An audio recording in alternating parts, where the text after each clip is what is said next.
Flávio Bolsonaro, sejamos francos, não escondeu de ninguém e deixou claro.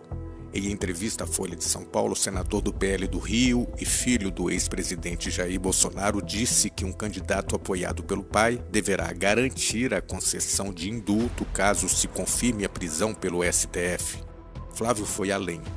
Caso seja eleito, um futuro presidente bolsonarista deverá garantir que o indulto seja cumprido, mesmo que o Supremo Tribunal considere a artimanha inconstitucional.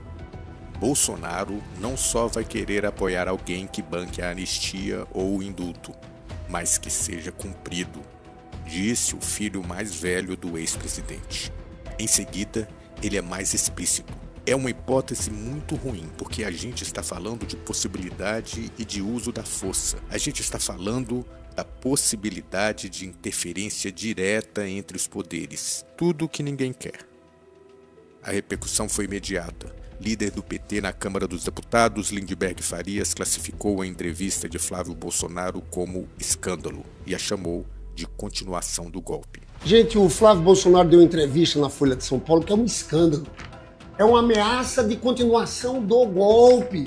Eles continuam toda a conspiração. É Eduardo Bolsonaro querendo sanção contra o ministro. Aqui ele fala na hipótese de ter um presidente da República comprometido com Bolsonaro para fazer um indulto ou anistia. Mas aí ele diz o seguinte, mas aí o PT pode entrar no Supremo e aí pode declarar inconstitucional.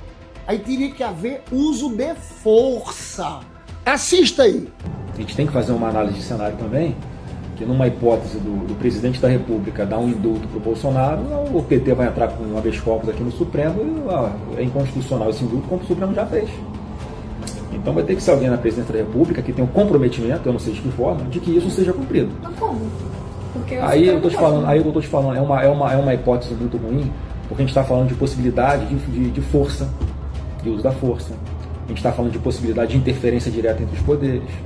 É a continuidade do golpe. Quero chamar a atenção de todos. Essa turma não desiste.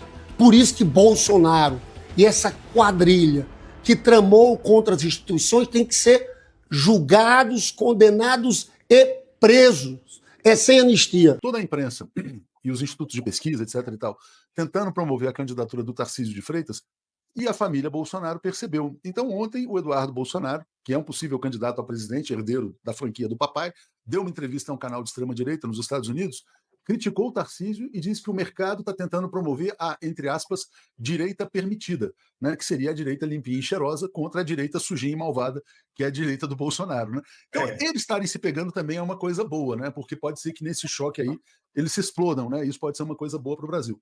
Mas como é que você vê essa briga da família Bolsonaro com o Tarcísio de Freitas e com o sistema, na verdade? O Tarcísio é o candidato do sistema. Veja, pela primeira vez eu estou concordando aqui com o Bananinha. Inclusive, falei sobre isso ontem.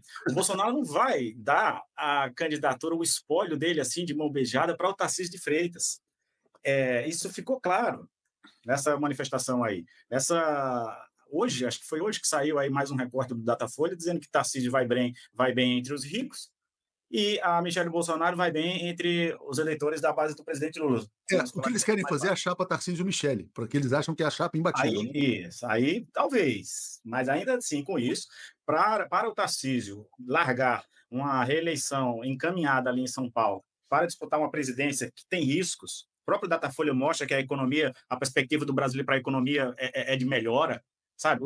A inflação está caindo, os preços estão caindo, então veja bem, no Congresso a relação pode ser difícil, mas o eleitor vai ponderar, até o Alex já falou isso aqui outras vezes, na situação do dia a dia da vida dele. Então, se daqui a 2026 a situação econômica estiver favorável como está agora, e essa sensação de que minha vida estava melhor agora do que antes, estiver no ambiente do eleitor, não tem Tarcísio, não tem Bolsonaro, não tem ninguém da extrema-direita, vai ser Lula 4, se ele quiser. Agora, só pode ser o opositor Tarcísio com a unção do Bolsonaro. Sem ela, meu amigo, não vai. Essa chapa Tarcísio Michele seria uma espécie de chapa Globo-Record, né? É como se fosse uma aliança entre a Globo Tarcísio e a Record Michele para derrotar o presidente Lula.